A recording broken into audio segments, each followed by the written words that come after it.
प्रदेश लोकसेवा आयोग लुम्बिनी प्रदेशको पाँचौँ तह भनेको नायब सुब्बा सरहको पद हो।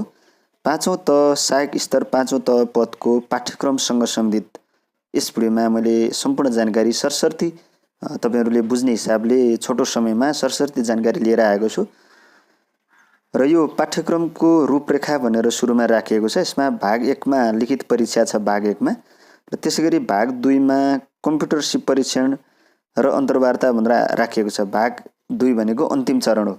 सुरुमा तपाईहरुको भाग 1 मा लिखित परीक्षा हुन्छ। लिखित परीक्षामा प्रथम चरण हुन्छ। प्रथम चरणभित्र एउटा मात्र पत्र छ, प्रथम पत्र।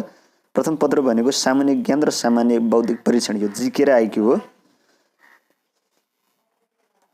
र त्यसैगरी लिखित परीक्षा हुन्छ। यो प्रथम पत्रमा तपाईहरु जति पास हुनुहुन्छ यो जीके र आईक्यूमा तपाईहरुको लिखित परीक्षा हुन्छ। यसको अर्को यो द्वितीय चरणमा लिखित परीक्षाभित्र दुईवटा पत्र छ। एउटा छ समसामयिक अध्ययन र सार्वजनिक सेवा व्यवस्थापन, यो भनेको यो विषय हो यसको। यो सबै जुनसुकै सेवा समूह छान्नेले दिनुपर्ने हुन्छ यो द्वितीय पत्र। तृतीय पत्रमा यो सेवा समूह सम्बन्धी भनेर भनिएको छ। सेवा समूह भनेको जस्तै तपाईहरुको प्रशासन सेवा हो कि लेखा हो कि न्याय हो कि त्यसैगरी यो परराष्ट्र हो कि अथवा विभिन्न सेवा समूहहरू हुन्छन्। त्यो सेवा समूह अनुसार तपाईहरुको पाठ्यक्रम हुन्छ र त्यो सेवा समूह अनुसारै तपाईहरुले क्वेशन पाउनुहुनेछ। यसरी यो पाठ्यक्रमलाई लगभग यो संघको लोकसेवा आयोगको नायब सुब्बा सरह जस्तो नै ढाँचाको बनाइएको छ। जीके र आईक्यू भनेको यो टिक लगाउने 50 वटा प्रश्न आउँछ। जीके 30 वटा, आईक्यू 20 वटा गरेर 50 वटा प्रश्न आउँछ। एउटा प्रश्नको 2 अङ्क गरेर 100 पूर्णाङ्क भयो। 45 मिनेट टाइम हुन्छ यो जीके र आईक्यूमा। त्यसमा पास हुनु भयो भने अनि तपाईहरुको द्वितीय पत्र हुन्छ। प्रथम पत्रमा जीके र आईक्यू, द्वितीय पत्रमा तपाईहरुको यो लेख्ने पेपर 14 वटा प्रश्न 5 अङ्कको, 3 वटा प्रश्न 10 अङ्कको आउँछ। 2 घण्टा 30 मिनेट हुन्छ यो समसामयिक अध्ययन र सार्वजनिक व्यवस्थापन।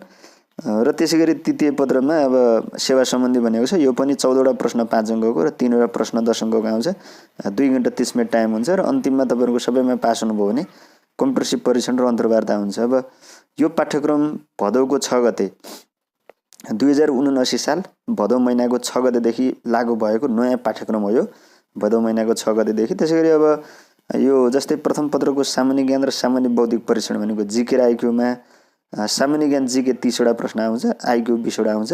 जीकेमा तपाईहरुले पढ्नुपर्ने भनेको ब्रह्माण्ड सम्बन्धी जानकारी, विश्वको भूगोल, नेपालको भूगोलका कुराहरू, त्यसैगरी विश्वको इतिहास, नेपालको इतिहास, नेपालको सामाजिक सांस्कृतिक आर्थिक अवस्थाहरू, विज्ञान प्रविधि स्वास्थ्यका कुराहरू छन्, पारिस्थितिक प्रणाली वातावरणका कुराहरू छन्।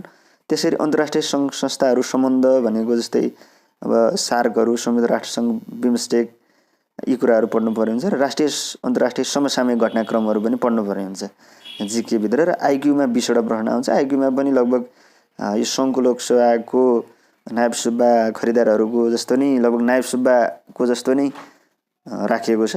आईक्यू पनि त्यति धेरै गाह्रो छैन, तपाईहरुले तयारी गर्नुभयो भने सक्नुहुन्छ। र आईक्यूको यो 2.2 मा केही म्याथका कुराहरू पनि छन्, जस्तै प्रतिशत, भिन्न, दशमलव, अनुपात, औसत, नाफा नोक्सान, मिति, पात्रो, समय र काम भनेर पनि राखिएको छ। म्याथको टपिक पनि थोरै राखिएको छ। यसमा तपाईहरु पास हुनुभयो भने अब तपाईहरुको द्वितीय पत्र हुन्छ। पेपर आयो द्वितीय पत्र भनेको समसामयिक अध्ययन र सार्वजनिक व्यवस्थापन।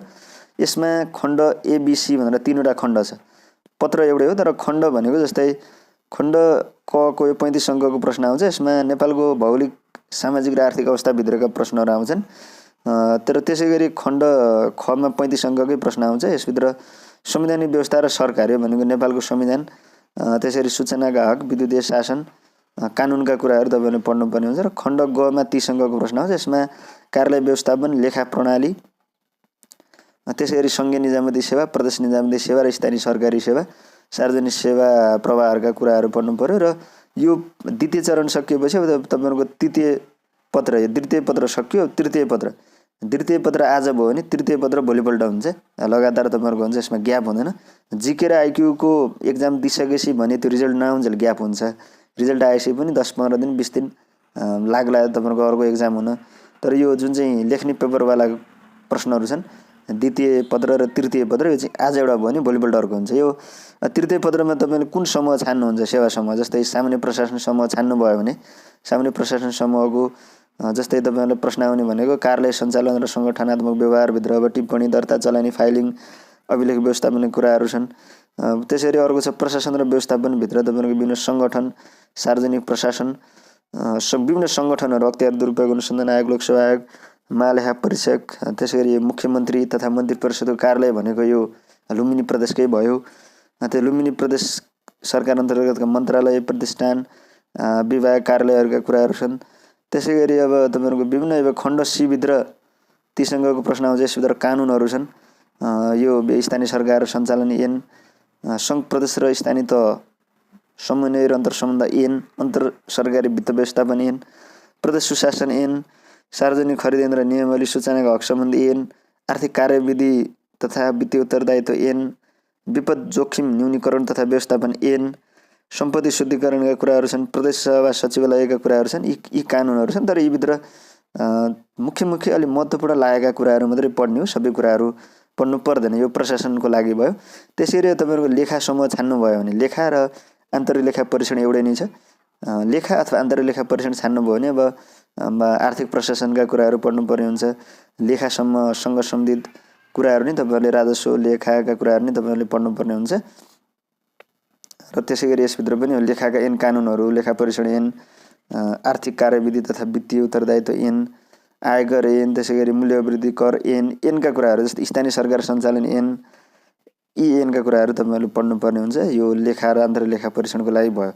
राजस्व समूह भन्ने छ अर्को राजस्वको लागि पनि अब नेपालको अर्थव्यवस्थाका कुराहरू छन्। राजस्व लेखाका कुराहरू नै तपाईँहरूले पढ्नुपर्ने हुन्छ। राजस्वसँग सम्बन्धित कानुनहरूका कुराहरू पढ्नुपर्ने हुन्छ। अब यो बजारमा बुकहरू पाइन्छ। तपाईँहरूले भ्याकेन्सी खुलिसके पश्चात तपाईँहरूले फर्म भर्ने मिति लगभग भ्याकेन्सी खुलेपछि फर्म भर्ने मिति अन्तिम पुगेपछि बजारमा बुकहरू आउन थाल्छन्। तपाईँहरूले पुस्तक पसलमा गएर बुकको विषयमा बुझिरहनु भयो भने तपाईँहरूले त्यहाँबाट जानकारी पाउन सक्नुहुनेछ। र तृतीय पत्रमा कानुनसँग सम्बन्धित कुराहरू छ। यो कानुन समूहको लागि कानुन समूह भनेर भनेको छ। कानुनसँग सम्बन्धित कुराहरू तपाईँहरूले पढ्नु पर्यो। तपाईँहरूले पढ्ने हो भने नसक्ने कुरो छैन। कानुनसँग सम्बन्धित पनि सामान्य कुराहरू नै तपाईँहरूले पढ्ने हो। यसरी यो तृतीय पत्रमा विभिन्न अब सेवा समूह सम्बन्धी नै छ। जस्तै अब प्रशासनको छुट्टै प्रश्न आउँछ। लेखा र आन्तरिक लेखा परीक्षणको लागि छुट्टै प्रश्न भयो। राजस्वको लागि छुट्टै प्रश्न भयो। यसरी प्रश्नहरू तपाईँलाई छुट्टै आउँछ। कानुनको लागि छुट्टै भयो। सबैमा पास हुनुभयो भने कम्प्युटर परीक्षणमा तपाईँहरूको नेपाली टाइपिङ गर्नुपर्ने हुन्छ। इङ्ग्लिस टाइपिङ हुन्छ। त्यसै गरी विन्डोज बेसिक भनेको जस्तै फोल्डरहरू बनाउने फोल्डरहरू खोज्ने यस्ता कुराहरू नै सामान्य तपाईँलाई त्यस्तो गाह्रो प्रश्नहरू गाह्रो कुराहरू तपाईँहरूलाई आउँदैन यो कम्प्युटर परीक्षणमा। र आगामी समयमा म यस्तै निकै नै महत्त्वपूर्ण जानकारीमूलक भिडियोहरू अरू पनि ल्याउने नै छु।